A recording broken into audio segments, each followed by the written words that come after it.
I'm here to teach you about like the basics of crowdfunding through the platforms and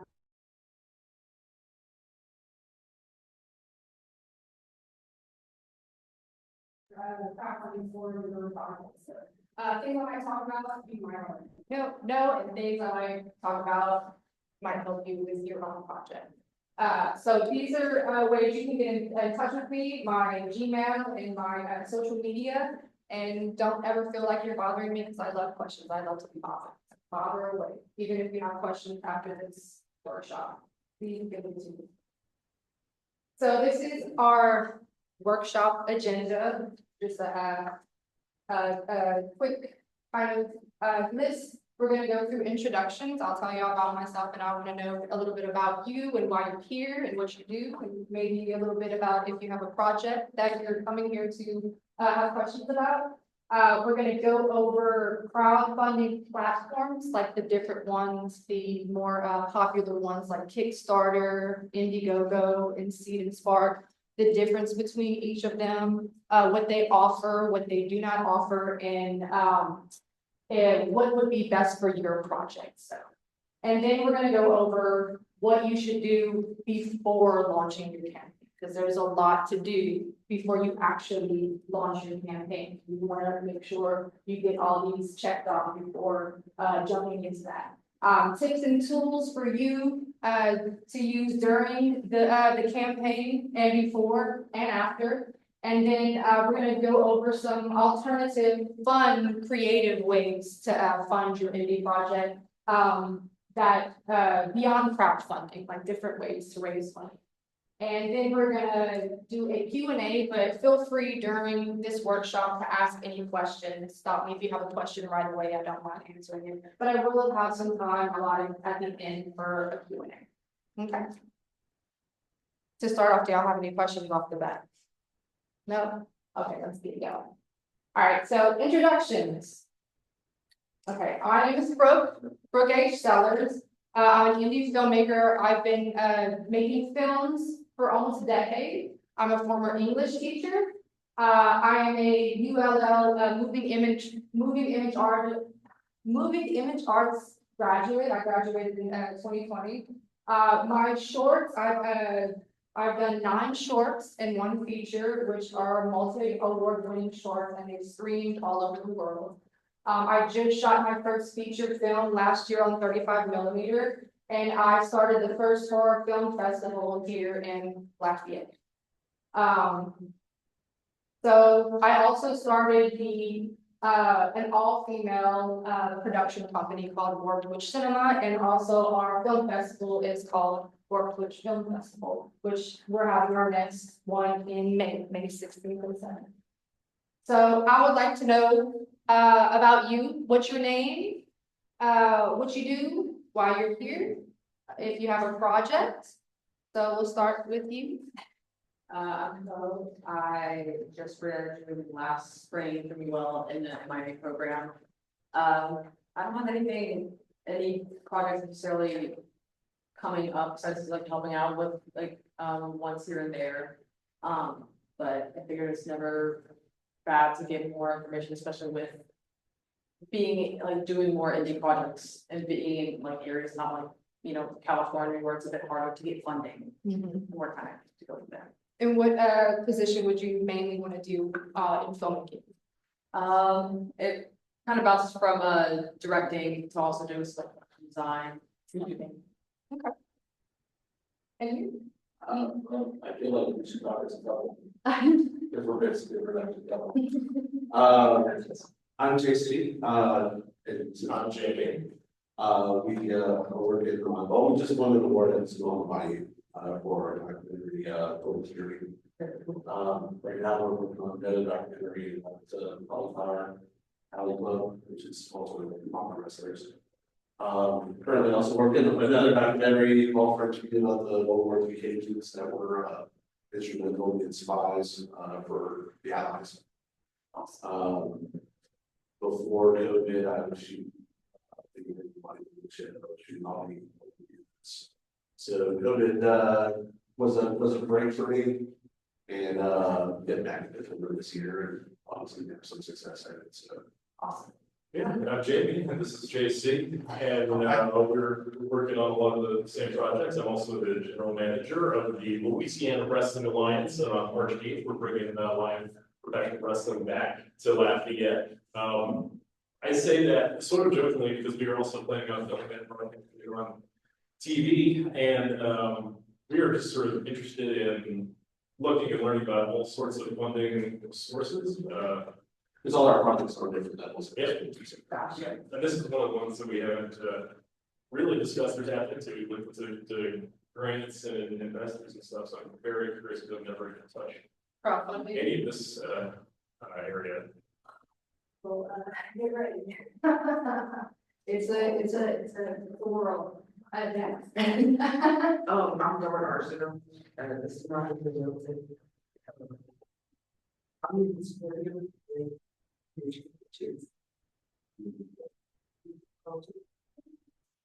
And this is what I'm Milton, I'm a photographer, professional, you want to see my images downstairs. But I don't like to claim myself as a cinematographer yet. I feel like I'm still working towards it. I made a few shots, but my way. But I am, always like that. I'm a film festival junkie. But I want to make short films in the future that tell stories about people of color and violence. And so that's why these two are here, because they're on a board that I started a nonprofit to. That's awesome. I'm Emily. I go to UL and my major is art education. I don't really have a lot of experience in this area. I'm just here to listen and learn new things. I'm actually here for professional development hours in my for my VR 16 class. Okay, awesome. Very cool. Thank y'all for sharing with me. So we are going to start talking about the different kinds of crowdfunding platforms. It sounds like a lot of y'all are just beginning with this, so there's a lot to learn about these platforms. So the first one, and I'll actually go over with you kind of what my team did in the beginning when we were just learning, and kind of you can see the difference from when our first, because the most popular one is Kickstarter. So Kickstarter, it's not just focused solely on film. You can do comic books, you can do all kinds of stuff, all kinds of different projects are on Kickstarter. So there's a lot more competition. It's not like solely focused on film and filmmakers. So there's just all kinds of stuff you have to compete with. There is most of the platforms you have to deal with platform fees. So like when you do your crowdfunding at the end, they'll take a 5% platform fees. They have processing fees. And on Kickstarter, if you do a campaign on Kickstarter, you don't get anything. Like if you raise money, if you get pledges, you won't get anything unless you make 100% of your goal. So that's with Kickstarter. And they have a 39% success rate for film. The next one, Seed and Spark. This is for indie filmmakers, solely focused on indie films. They have an 82% success rate. As of February 22, which is right after we did our film, they stopped charging a platform fee. Instead, they ask for voluntary tips. When a pledge happens, they'll ask for a tip to help their platform. So they did away with their 5% platform fee, which I wish we could have taken advantage of, but we shot our film and did our crowdfunding right before they stopped doing the platform fee. And their processing fee is a little lower than the Kickstarter. It's only 2.9, and the other one is 3%. On Seed and Spark, you don't have to make 100% of your goal, but what they have is a green light percent, and you make 80% of your goal, and you can get all of everything that was pledged. And Kickstarter, you have to get 100% or nothing. Then we did Indiegogo, which is it's actually not focused solely on film. And it also has a 5% platform fee. But with Indiegogo, whatever you make, you keep. Like if you, your campaign is for $50,000 and you only make 5,000, you can get your 5,000. You don't have to make a certain percentage. And you don't have to get to 80%, you don't have to get 100%, whatever you make, you keep. And so that's why it's a 10% success rate, because a lot of people do their indie films on Indiegogo because they're just trying to get what they can get on crowdfunding platforms. So they're not solely focused on getting all their money just on crowdfunding platforms. They're probably getting their money from investors or somewhere else. So this is good for whatever you make on here, you keep. So pre-launch. So there's a lot of things you want to do before you launch a campaign. And you want to do it at least a couple months prepping. Make sure your script is finished. You don't want to launch a campaign and make any changes with your scripts or locations or cast or anything. Create your budget before. You want to have your budget before you launch a campaign or talk about launching a campaign. Make sure your script is done and you have a budget. Start prepping at least a couple months before the launch, and use your own resources. See what money you can put in, your team can put in, what you have on hand already, and make sure you add that or subtract it from your budget. And you want to make sure you have your budget done before launching a campaign. Okay, so these are some other things that will help your pre-launch.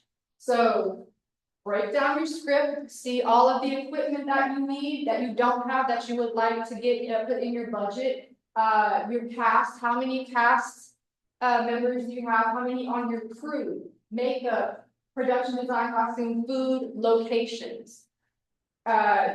Locations cost money, food costs money, and then you have to feed everybody. So if you only have 2 people, you only have food enough for 2 people or 50 people. So you have to put that into your budget.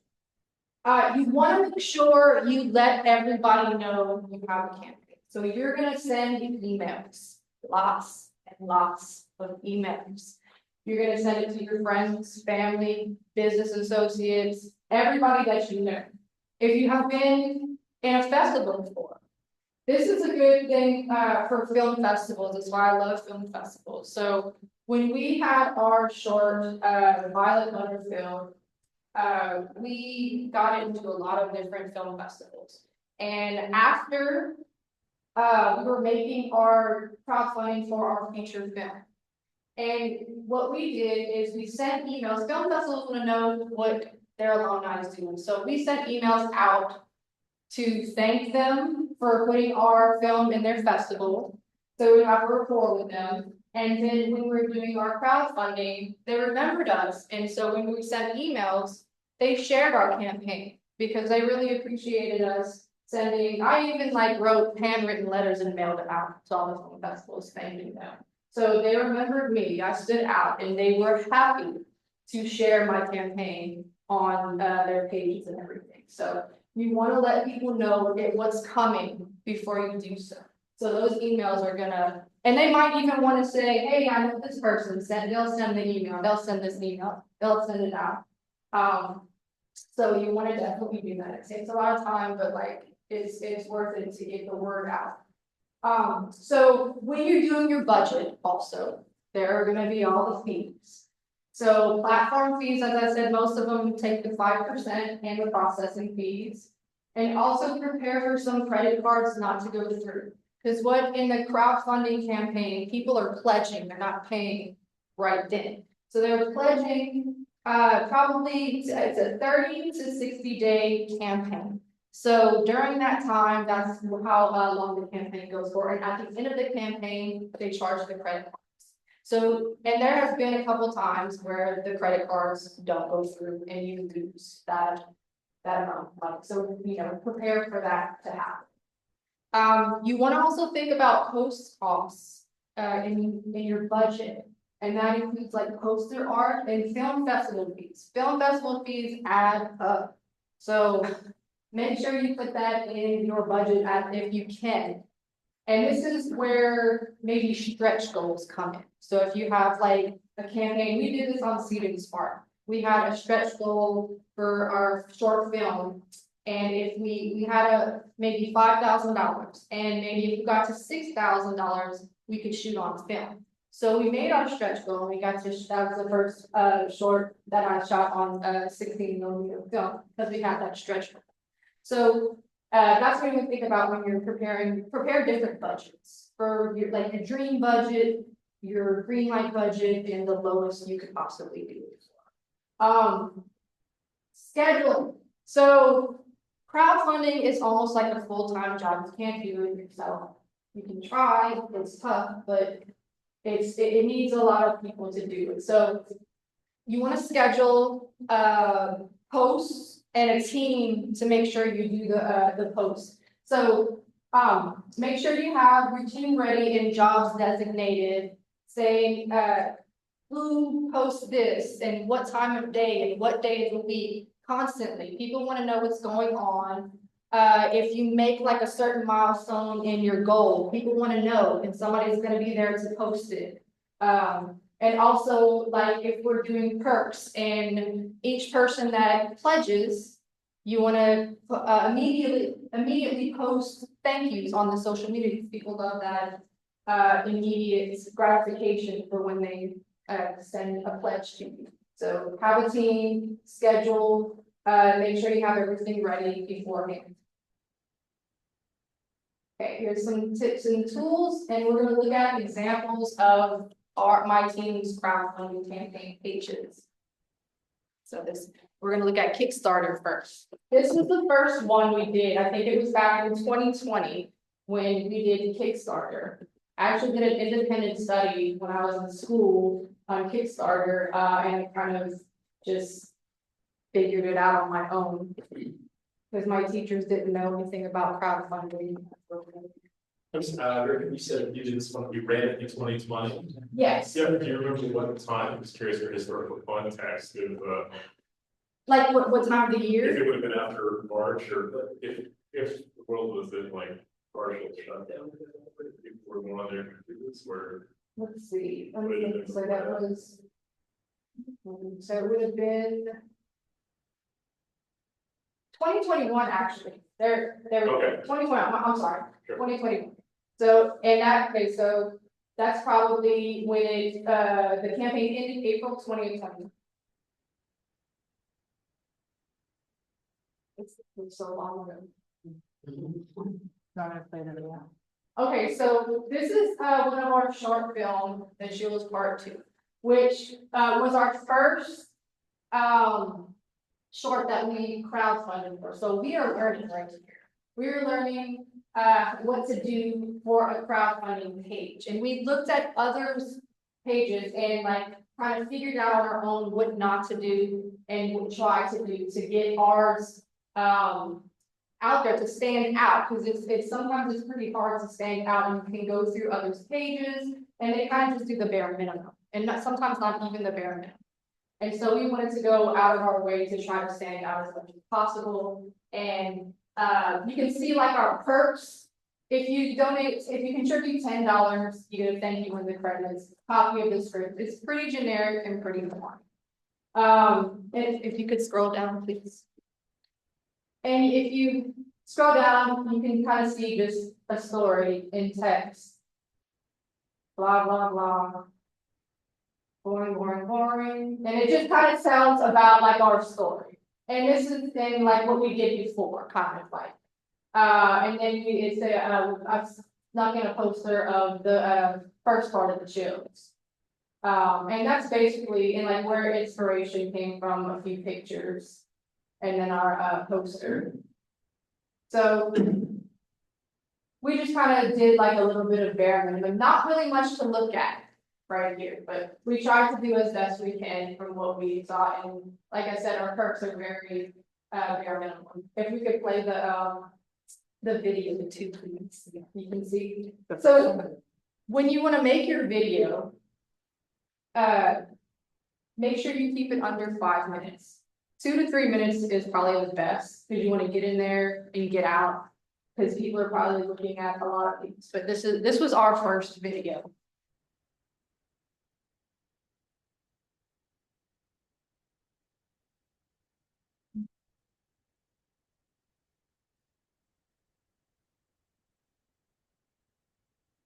The 1981 pictures, those were first.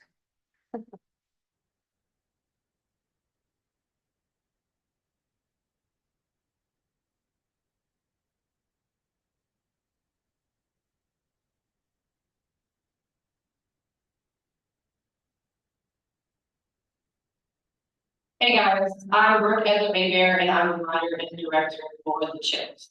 I've always loved old school slasher films from the 70s and 80s, like Black Christmas, The Prowler, and Halloween, which The Chills was very much inspired by those kinds of movies. The reason we're making The Chills Part 2 is because of the awesome response we got for the first part of our story. Everybody kept asking, what happens next? Where does she go? So now you get to find out what happens in Part 2. We have the most excellent team for this movie. Some of them are from the first film. Levi Porter, our director of photography, Madeline Yawn, our producer, and of course, our lead actress, Catherine Bailey. I met most of the crew in film school, and this will be our 5th movie that we get to make together.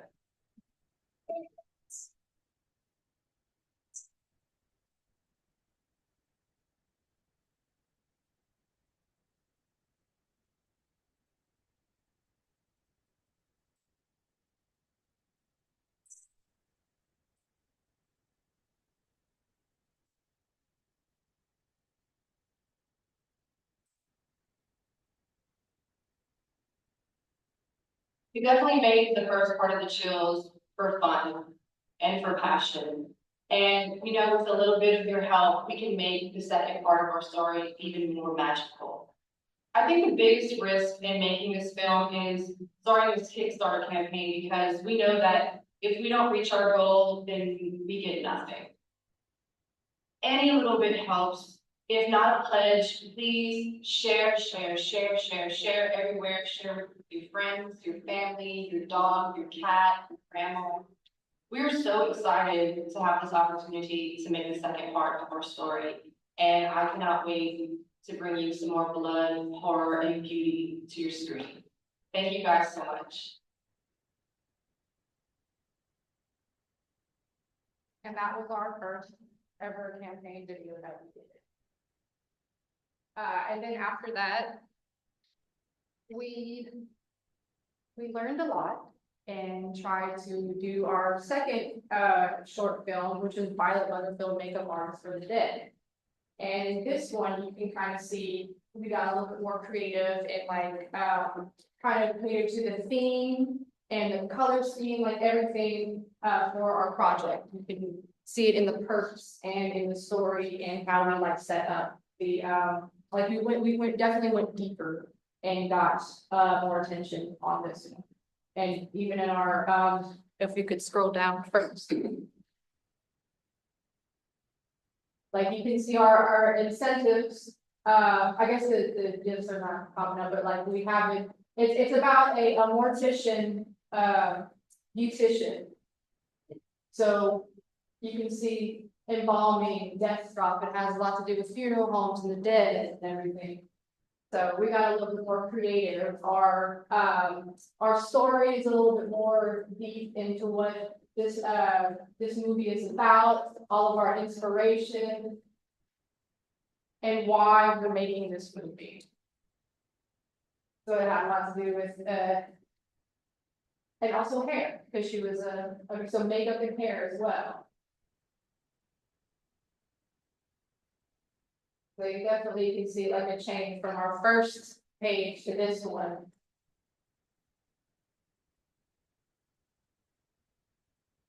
Which was a lot more successful. We actually went over our goal for our seating spark. We exceeded our goal.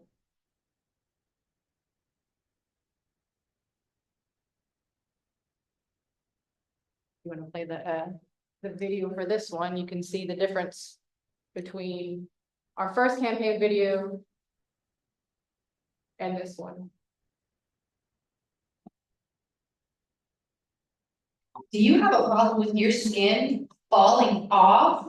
Oh, no need to call your deaf doctor. We'll come to you. Violet Butterfield Skin Adhesive. For those minor fixes in between appointments. Just a spritz or two and your skin will be brand new. All new Violet Butterfield Skin Adhesive. For the dead. It's burning. Should it be burning?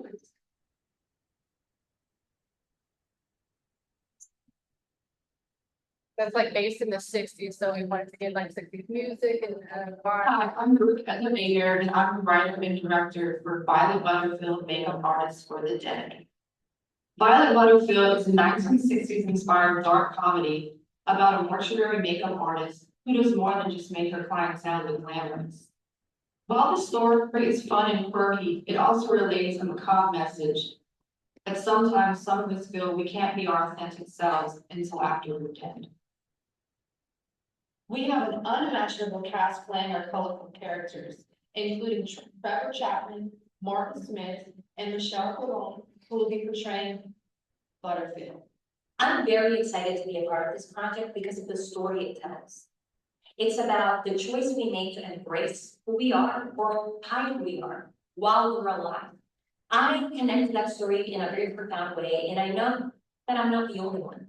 We every day struggle to either embrace our weirdness or hide it from others. So it is my hope that you help us by funding this project so that we can share the story with everyone. If you're not familiar with our works, they range from our student film Pumpkin, which is a modern day take on Stephen King's Carrie, to our most recently shot film, The Chills Part 2, which is the sequel to our award-winning 80s inspired slasher, The Chills.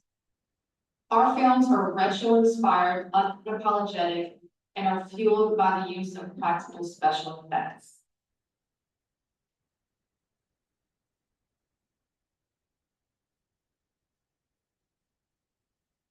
I know what you're thinking, and yes, that was a real one. Our South Louisiana crew is the most passionate, hardworking team, putting everything they have into telling our stories through their crafts in filmmaking. I'm excited to see this project come to fruition. I think it's going to be a really cool combination of themes and genre that viewers don't often get to see thrown together. I've worked with Brooke in the last few films of hers over the past few years, and it's been great. And I'm thinking this film is going to be even bigger and better. I'm excited to try out a lot of harder lighting techniques, a lot of stuff inspired by Hitchcock films and films from the 50s, 60s, and 70s. I hope Violet Butterfield emotionally resonates with the audience, and if anything, I think the short will be very unique and people will enjoy the story we're trying to tell. Thank you so much for watching, and we hope that you consider pledging to our film, Violet Butterfield Makeup Artists for the Dead.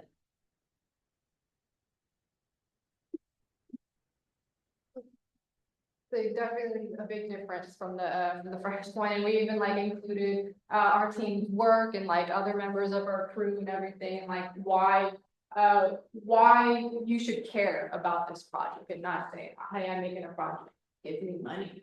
Like it's important to us, and we wanted to make it feel important to you as well. So that was a big thing that we learned from this project for sure. Just putting ourselves a little more out there and being more vulnerable. And then most recently, we campaigned for a feature film, which is a whole different monster altogether. Good Lord. I thought short films were crazy. Features are insane. And so we wanted to keep, so with the success of Violet Butterfield, we love shooting that way. With the 60s period, the ambiguous period, the lighting, the shooting on film and everything. So we came up with our budget, which was, you can see, $60,000. And we knew we weren't going to get $60,000 on Indiegogo. But we wanted to be, so when you're making your campaign page, You wanna make sure, your backers and everybody knows everything. Be truthful, be honest, tell the obstacles or the risks you're taking with this project. They wanna know. They also wanna know where the money's going. So, if you can see, we didn't raise $60,000 on here, but we did raise a lot. And we got to keep everything because on Indiegogo, we chose Indiegogo for that reason because you get to keep whatever you make. You're not gonna make 80%, it's not gonna be 100%. So, and you can see like our perks are very much like Violet Butterfield. We went way more, and we did a lot more with our perks for this one because it was such like a larger project. And in Violet Butterfield, our perks were very things that are automatically like saying thank you, put you in the credits, doing thank you videos and posting them on social media. This one, since we knew we needed more money for this, we actually did a lot more creativity in this one and tried to put into our budget things we would have to mail out. So we knew if you would if you donate $25, you get a t-shirt. That's something you have to mail. And that's something that's gonna be taken out of your budget. So you have to take that into account. And we didn't do that with our first two films because they were smaller projects. And so like we didn't want to take that little bit that we had and mail all these t-shirts off, and that's like a big chunk of the budget. But for this one, we did the higher level perks that you would get a t-shirt if you donated this much money. So it was worth it to us on the high end perks because we were trying to raise a lot more money on this. So we definitely did a lot more time. We shot another video and everything. And we emailed a lot of people for this. We can go look at this one's video.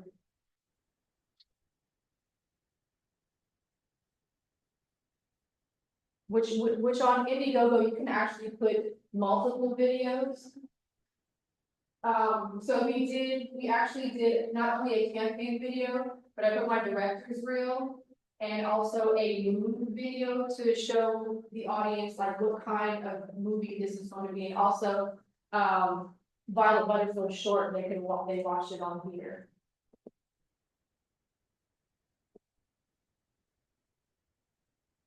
I actually wanted to play my director's reel for y'all earlier, but I forgot. Which one should I play? The campaign video.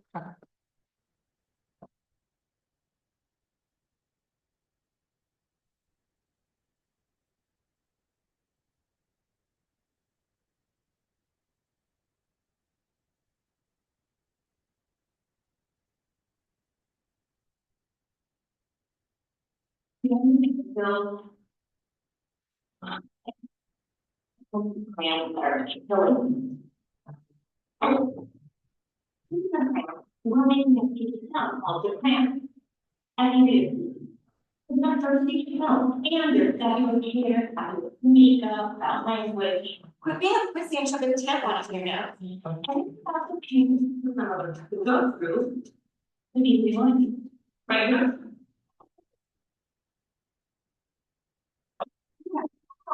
I'm Brooke H, the writer, director, and producer of The Prank, a period piece.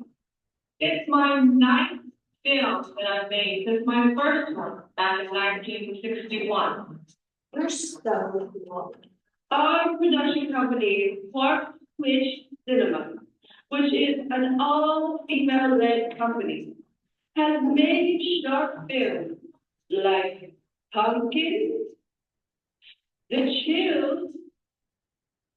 Chills Part 2, and our multi-award winning short film, which is Green Pearl Cloud, Violet Butterfield, makeup artist for the dead.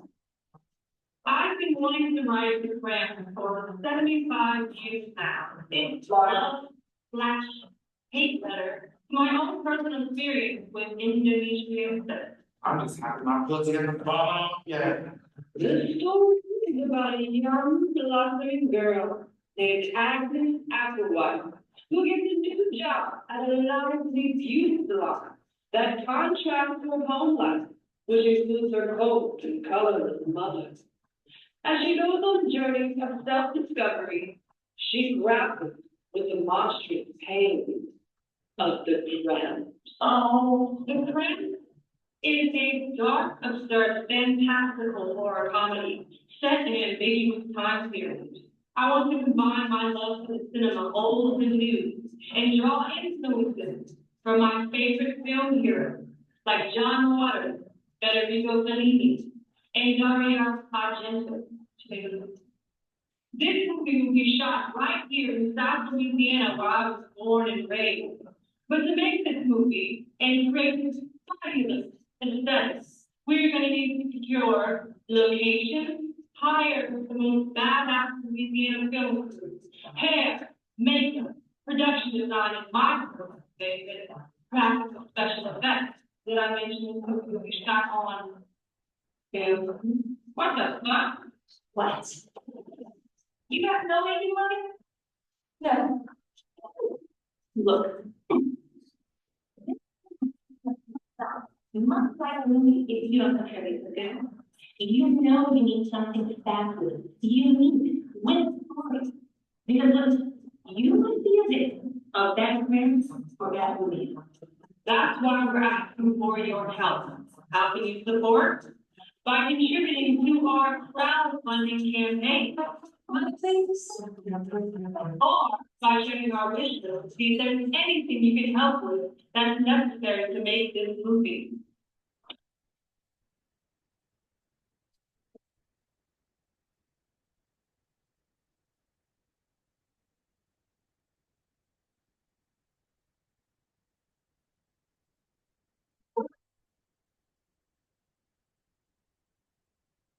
So that was our last video.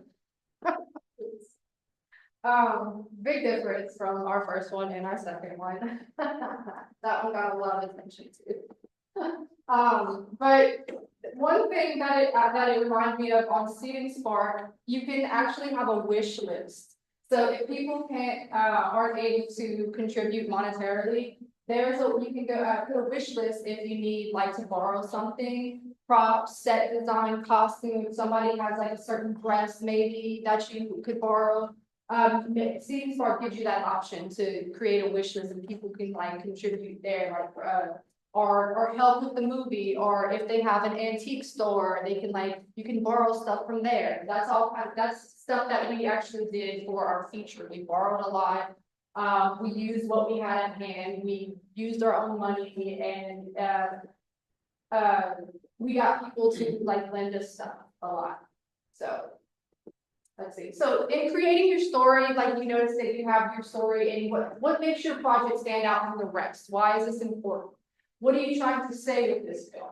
Why should people care about your project? And when telling your story, be as authentic and truthful as possible. Don't make promises that you aren't sure you can deliver. Be honest about the obstacles or the risks that your team might face. Be as upfront as possible, and let your contributors know exactly where their pledges are going toward. Where is their money going towards? It's going to pay people, food, production design. They want to know what they're contributing to. The perks. The perks are really fun to play with. It can be your theme of your own project, unique to your project. Remember I said about the deliverable, the shipping charges. If you want to have a t-shirt, something physical that you have to ship, make sure you keep that in mind. People like instant gratification, so thank yous on social media, make cards and videos so you can post right away. And include that maybe a higher perk being part of the project or having their picture in the movie. How can they be part of the movie somehow? Include them. We did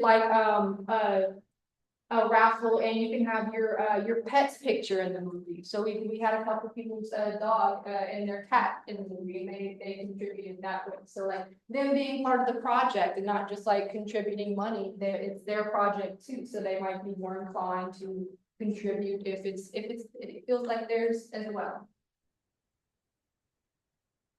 So we had one where we did a raffle for a t-shirt and then,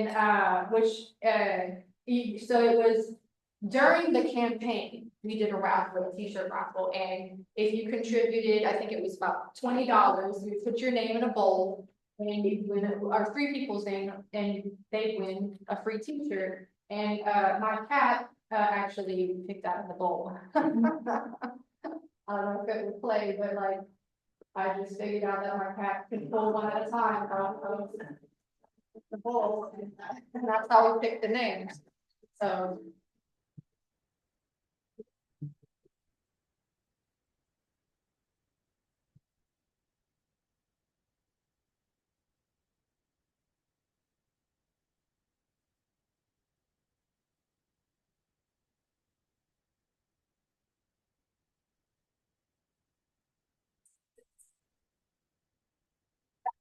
On to the campaign. We also had my friend Wiccan Taylor, who is part of my production company. She created a program in the middle of the campaign that if you contributed $50, she would make up a bad song and sing it on social media. And she did that to Okay, so like I was saying before, have your budget created, yes. How did you get that cat to do that? He just did it. I was just playing with him and I was making the names and putting them all in the bowl. And so I was just gonna pick them out, but then he started playing with it and pulling one out at a time. And so like, it was just like, kind of like on a whim, like I didn't know my cat could do that. And we actually did it again and he just kept doing it. Like he just kept pulling one out the bowl, so. Just as I. But, create different budgets. What is your dream budget? You can pay yourself, pay everybody, get all the locations you want, hire the actors that you want, hire the crew that you want, have that dream budget, because you never know. You might find that investor that's like, here's some money to make your movie. Have your green light budgets where like you need this to do the movie, and then the low budget where you actually like the lowest amount of money you can do the movie. So have those budgets in mind. Your stretch goals, say if you want $5,000, you can make a movie, that would be like your green light budget. If you want to do more with it, if you want to add on a location or you want to hire somebody that is probably on the higher end, like an actor or like a cinematographer or something like that, have that stretch goal. Like you can make a movie at 5,000, but if you get 6,000, you can hire that person, or you can hire that cinematographer, or you can add a location. If you make 7,000, you can add on something else. So like have those add-on stretch goals as well. Okay, so before I go any further, does anybody have any questions so far about like the Kickstarter, Seed and Spark, Indiegogo, how those platforms work, or anything that you saw that you had questions about that we did that you might do differently for your own unique project? Which one did you find was the most user-friendly? Probably, I would say either Seed and Spark or Indiegogo was probably pretty user-friendly. So we did, I remember Seed and Spark, and it had a lot of help along the way too. Also Indiegogo, it had a lot of help along the way as well. And Seed and Spark was, might have been, oh yeah, 2022. When we did that one, so it did have the 5% platform fee, but it doesn't anymore, which is awesome because that 5% adds up a lot. And so, but like either one of those are pretty user friendly. Kickstarter was a pretty like it's a lot to learn, and I feel like there's not a lot of help because it's such like a huge competition with other projects, and it's not just like focused on filmmakers. So. Yeah, definitely Seed and Spark or Indiegogo, most user friendly. Yeah, I did late at night after a couple of this evening, that's with Kickstarter. I don't know, it's fine. That's why I kind of asked. Yeah, I would, if I could go back, I would, unless if it's a film project, I would definitely use one of those Kickstarters. It's so much. It's like so much, and so like, It's in the new. yeah. What was your backer breaker point? So, and what I mean by that is like, no one wants to be the first, second, or third. Was there a point where you saw you received more backers after so many backers that everybody came about? I don't remember, that, but like, so in starting our campaign, we know we have the people, that are going to automatically, contribute, and we do too. We contribute, so, because nobody's gonna be that first one that you don't know, like, nobody's gonna, you're gonna have to do it. Yeah, or your family or your friends, they're ready to go, they're ready to do it, or you do it yourself.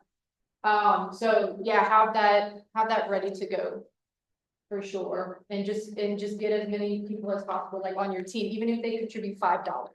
Like, yeah, nobody wants to be the first one, for sure, not. Anybody else before I go on? So crowdfunding is an amazing way to fund your indie film. But during this was the third time we did crowdfunding campaigns, and it is a lot of work. Like, it really is, and it's a lot of on the computer stuff, which, you know, our team, we love in-person stuff. So what we did with the crowdfunding, we did our crowdfunding, and then since it was a feature film, we knew we were gonna do other ways to raise money for this one. It wasn't just gonna be crowdfunding. So we did get an investor, which was somebody we knew, like a couple of investors that invested in our film, and then we wanted to be more in person. Like, why should people care about this, especially like right here in your community? So what we did, since we have 9 short films available for everybody to watch, this is our backward. Like, this is where we came from. We showed our first student film that we ever made, and in order of all the films that we made until Violet Butterfield. And then we had a raffle, we had ticket sales went towards the movie. We had a raffle, a door prize, we did a donation link if people wanted to contribute there. During our campaign, they could actually go to the campaign and donate there, or just donate directly to our Venmo. And we had an act that it was like interactive for the audience, and we got to tell our story in front of a physical audience and talk to them, and they could ask us questions and everything. That was an amazing thing to do. We also had in New Orleans, we had a table reading from a couple scenes from our script. So we had the Actors Apothecary in New Orleans who hosted this. And so again, all ticket sales went towards the movie. They had people contributing, and then the actors had an opportunity to audition to read from the scenes from our script. And that's actually how we got a couple of our cast members from this. They auditioned and we cast them in the movies. And that was really fun to do. And it was the first time people actually read my script out loud, but besides my team. So that was pretty cool to see, and like the audience really interacted with it and really loved that we do that. So we like to do different kind of creative methods to stand out that way. Especially like I find those interactive in-person events like mean a lot to people, and they feel like they're part of it. And that's how we want to make them feel. Other things that we did, we actually took advantage of going through a nonprofit NOVAC, which is if you anybody who contributes. So like what we did was we applied to get fiscal sponsorship through NOVAC. They accepted, and anybody who wanted to donate, contribute to our project will get a tax write-off. So that's a really good incentive for people to donate, though they can write off on the taxes. Also, if there's a bigger project that you're doing, you can take advantage of the Louisiana tax incentive program. So that's for larger projects that you have to spend at least $50,000 in Louisiana to get that tax incentive program.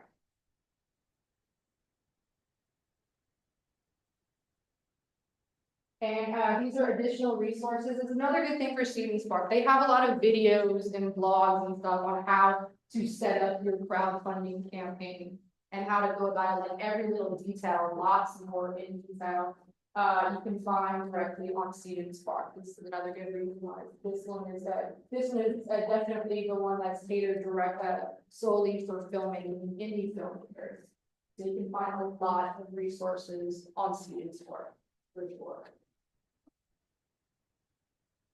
And y'all have any questions that we? So yes, I was waiting, and you touched on the fiscal sponsorship. Can you combine that with these crowdfunders? So that becomes a nonprofit? Okay. Absolutely. So like you can contribute, you can do both. So crowdfunding and also put your project through NOVAC. Okay. So it's an additional thing, a way to fund your film. So doing crowdfunding, trying to find investors, fiscal sponsorship, like interactive events, like all these things can help fund your film for sure, not just crowdfunding, even though that I think it's probably like the biggest part, especially if it's a short film. You can get a lot of it through crowdfunding. To keep those pools of income separate though, that was what I was wondering was, did all that money eventually go through the fiscal sponsor through NOVAC? Oh, no, it was, so the crowdfunding is on their platform. So like that comes directly to us from the platform. Going through NOVAC, that also comes directly towards us. So it doesn't go through the campaign at all. So yeah, it's two separate entities.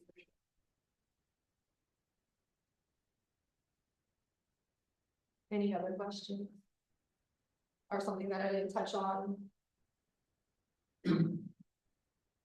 How many, how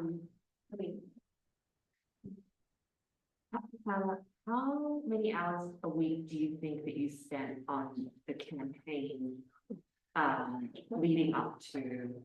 Leading up to it, the pre-launch? Yeah. Gosh, many hours.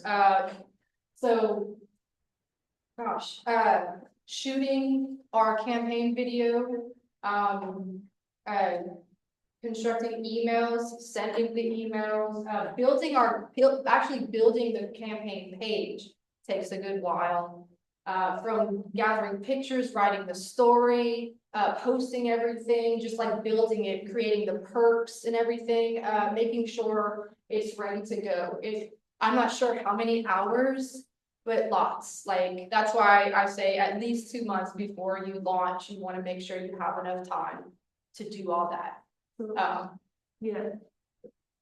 The reason I ask that is because like I know filmmakers have done it as well, and I just want to like make sure that you all know that this is it's not for the kind of heart. Like you have to have. It's a full-time job. Yeah, there is a commitment element to this, but I also just want to make sure that you'll know that when we do things like this, it really clarifies the project scope for you. So you know, putting the commitment in that stuff really helps clarify the production and editing side of stuff as well. It sets your team apart for like the people that you can actually go on any of these sites and you can look at other projects and see like the amount of energy they put in their page compared to what the amount of energy in our page. And you can see the difference of people who are contributing to them and contributing to other pages who, I mean, they match the energy, like what kind of energy you put into your project and your campaign is the energy that you're gonna get back from like others. They see the work that you put in for sure. And we saw that like from when we started the first short film from Kickstarter, the amount of energy we put into where we are today. So it definitely makes a big difference. But it's worth it. It's a lot of work, but it's definitely worth it. Do you have a record? So were you putting your whole film's budget up to be raised through here, or were you just trying to raise a portion of the production expenses? And if so, do you have any recommendation of like what portion you would aim for crowdfunding as opposed to other funding sources? Are you talking about the short films or the feature? The feature probably. So the feature, we did put our budget, like that's the goal that we wanted to have was the 60,000, like that's where we wanted to get. And even though we didn't get all of it on the crowdfunding page, we did end up getting it through our other resources. But that was I would put what you're trying to go for, like, because you never know, you could get it in that one place. And people have gotten it before. But like, it's the work that you put out there in making your project known, other than directly on the campaign site. You have to make it known in other places, and tell people to go there. So there is a chance that you could get that amount of money. But like, we didn't expect to, but yes, put your whole budget like out there, like this is what we need, so. Yeah. I would just be upfront as possible. This is what we do. At what point did you decide, in what stage were you in, when you decided to start crowdfunding? I guess, are you talking about like the very first time like I ever crowdfunded, or? Suggested time, like, do you put it in pre-production? How far in advance did you use pre-production to start crowdfunding? I get a suggestion. So I definitely suggest, after you finish the script, for sure. Make sure the script is done. So there's no add-ons or anything, or anything that could affect the budget, for sure. Like if you add on, if you rewrite the script and there's a location add, but that's not in the budget, you know, and you've already like started your campaign, you know, so making sure like everything is locked. But during pre-production, everything's done. So we didn't hire everybody before launching our campaign, but we knew how many people we wanted to hire, even though maybe we didn't hire like the first AC or something yet. We had our main team and we had the people that we wanted, like the positions that we wanted. So we had that in our budget already, even though like we didn't hire. So, and we were also still auditioning as well for the cast. But we had the amount of actors that we were going to audition for, so we had that in our budget. So like everything was locked down before any of that happened.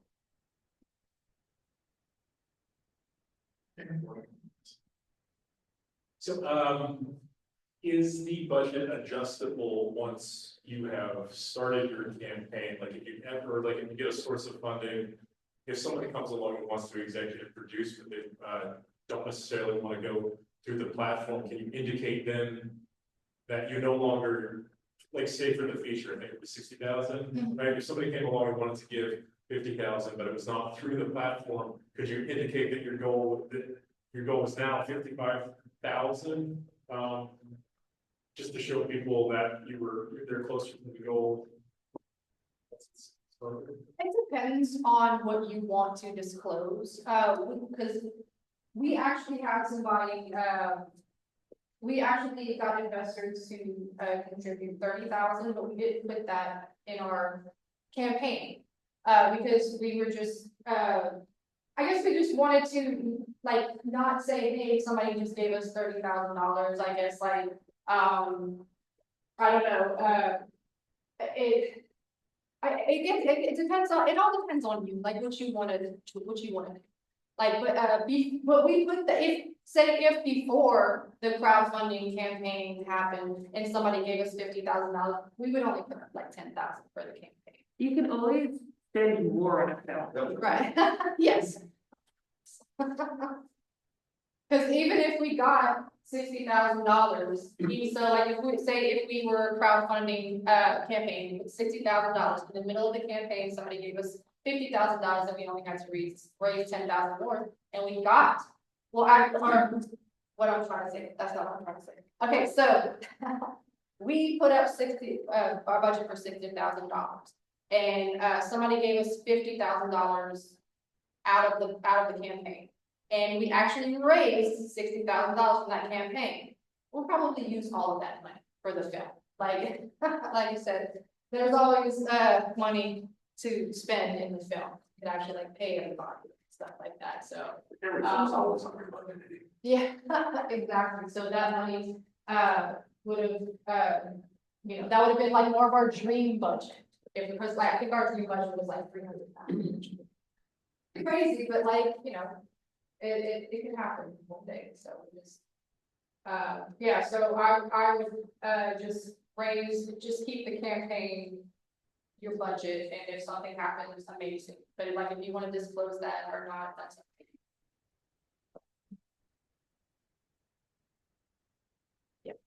On average, how many film festivals have you submitted to? And the rate of acceptance and the general cost of doing that? In all, not sure, okay, so our last short, Violet Butterfield, I probably submitted. Let's see, I would say. Maybe about 50 festivals. It depends, so festivals range from $10 to probably, depending on like the quality of the festival, to about 40-ish. It could definitely go higher for sure, depending on the festival, but I like to submit as many as possible, but like the quality, we want it to be in our genre, because we make horror movies, so we submit to a lot of horror film festivals, not strictly. We do submit to a lot of others, but like it's a lot of that. Probably Violet Butterfield, I would say the success rate would be, maybe 60-40. Got into 60, didn't get into 40%, maybe. But yeah, there are a lot of rejections of even like, you could have this really awesome film and it's getting to all the film festival, but there's some that they're like, this is not our thing, you know, so there's a lot of rejections. So, but spending, I mean, it's hundreds of dollars, hundreds. And I would just add that, like, you should have a strategy for what that looks like, know what your budget is. And know the festivals that you like definitely want to submit beforehand. And understanding what kind of films those festivals take and the quality of those films, that will really help you determine which festivals you should apply to in the first place. And then once you've got a few festivals under your belt, some festivals might even ask you to submit to theirs where you would say the entry fee. Yes. Like, but having a strategy for that up front is like super important. Know how much money you have to spend on that before you just start sending it out to, like, you know, is it a Cannes level film? Don't send it to Cannes if it's not a Cannes level film, you know. Although I think Cannes is free, so you should probably just.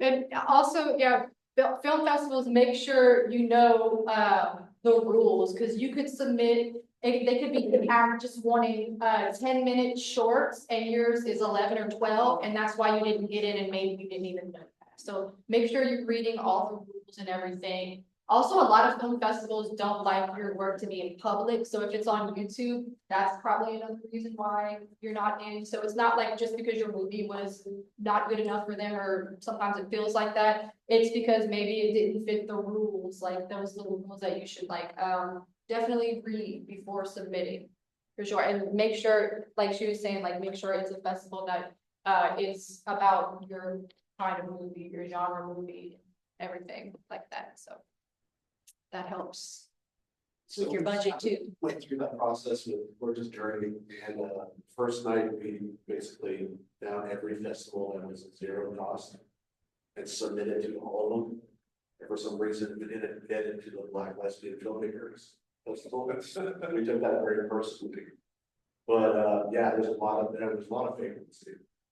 Yes, so, there are a lot of favorites ones. And yeah, they'll be like Take your mind. yeah, like con shorts.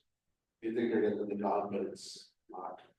Yeah, it's not. It doesn't have a venue. It's just a bit of Montreal, got rejected. And they don't have a venue. They don't have a screening. Wow. Yeah, so we just got kind of be careful with a little bit of research. And you'll get those emails, submit to our festival, give you 50% off or something like that.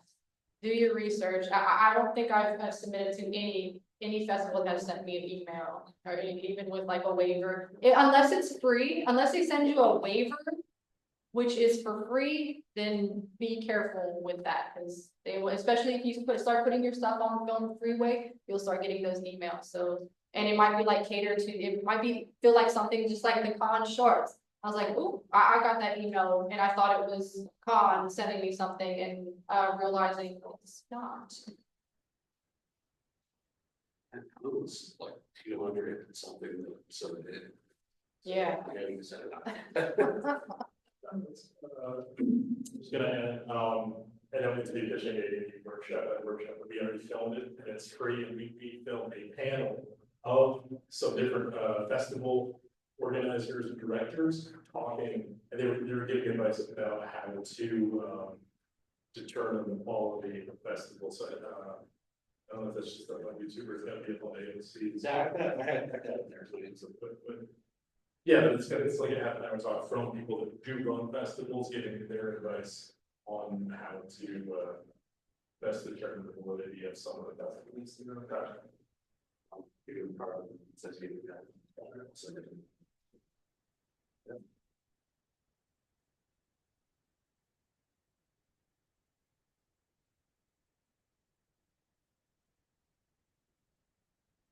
Helpful at all? Did y'all get anything from this?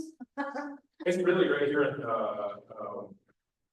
like a lot of times we get to filmmaker groups and everybody is either shy or sounds impolite to talk about like the finances and film stuff, but it's really helpful to all of us to just hear from somebody who's been successful and too. We have all these questions and people just sort of like pretend like, oh, it's, you know, we get $1 billion and Yeah. like, so it's great. Thank you so much. You're gonna make movies, you're gonna have to be comfortable with money. Where's Yeah. I have the people that deal with the money now, for my short films, like I did it all myself, and then finally I have like people on my team that are good at that. I'm the creative chaos and they're the business, and they give me the caution tape and I'm the engine just trying to go. So like they help a lot with that. It's math is like also spreadsheets. Spreadsheets are my But yes, we've learned a lot. We're still learning. We're still kind of raising for our feature film, like for posts and stuff like that. So we're still in the process of like getting to completely like funded, but we made the movie and it's coming out. So like that's what we wanted to do. We just got to a milestone. We have a picture lock and we sent it to the music, color, and sound. So it should be out this summer. I'm ready for it. It's my favorite project ever. And we had a lot of people working on it, so code was there. I was gonna say, yeah, seeing like from where it started from, because I had seen you at Oklahoma Bio Buckets, like seeing where it started with like putting out the crowdfunding stuff and then being on set and like seeing, you know, obviously not seeing exactly what was got, but putting all of that into use and funding and everything. It's very cool to see that, like, you know, a better sort of like behind the scenes of at least the finances, because it is a lot. Like what we have to do to get there, and there's probably more stuff that it would take a longer workshop to get into that in detail. So, Yes, it's worth it in detail. What was the timeline of like from you putting together your production scene to now? Like how long did you all spend in pre-production? So, for the feature, well, I have been trying to write that for like at least 3 years. And then I finally got a locked script, what is it? The summer of 2003. So we started, a little bit before that, probably the spring, we started talking about it. And I was a teacher, in fact, I was teaching in public school, so I didn't really have loads of time until that summer. And so like I sat down and I finished the script in July. So like after July, we were in pre-production. And we got our campaign, we started working on our campaign, we launched our campaign, I think the February of last year, I wanna say, it was the springtime. And I was still teaching, so like I had people, team like making videos and stuff like that, thank you videos and everything, so like, and then we shot in June of last year, so. It was more than, it was at least a year, of doing it. So your crowdfunding campaign is what, 3 months or so? I think it was about 45 to 60 days, I wanna say. I think it might have been 60 days, because we wanted to like crowdfund as long as we possible, and I think the limit is 60 days, I wanna say. Those funds come like 30 days after. That depends on the site, sometimes it'll come sooner. Yeah, I think maybe Kickstarter, if I remember, it might be a month, so yeah, you definitely want to take that, but I think Indiegogo sent it to us probably in a week, it didn't seem that long. It was like a week or two maybe, so we got the funds pretty quickly with Indiegogo. So. Yeah, I think the limit is 60 days, I wanna say. Don't quote. One question that just popped up, your first movie, that was 7,500, wasn't it? 7,500? You were trying to raise the first movie? Oh, the second one. Yeah, the Chills Two. The Chills, I think, was 500. Violent Butterfield was 75, I believe, or wasn't? I No, thought, maybe. I thought I saw 70. No, maybe you're I right. saw it like barely made it over, like 49 or something like that, it was 75, 49. That, was it the Chills part two? I would say. Oh, I have to go back on it. Definitely. Well, the No, point I is, think it's you're right. just a little bit over, and then you said like credit cards sometimes don't go through, so did you have that issue with that, and did that take you under your goal?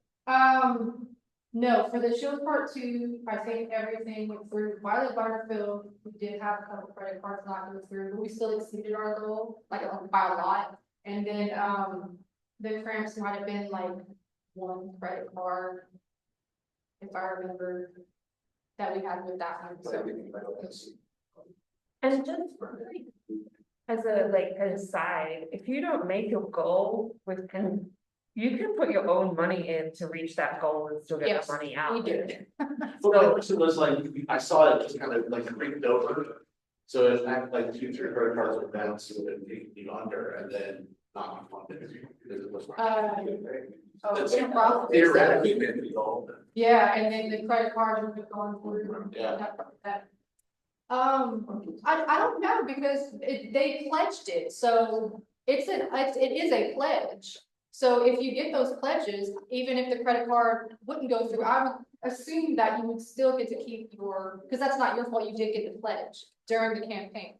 So I would assume you get to keep that, and you did make 100% of your goal, because like at the end of the campaign, like the Kickstarter campaign's done and all the pledges were there, so.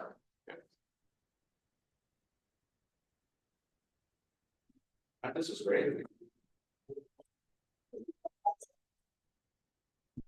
And like I said, if you have any questions after this, like you said, oh, I should have asked this, email me, message me, I'd like to be bothered, so. 3 in the morning, after this.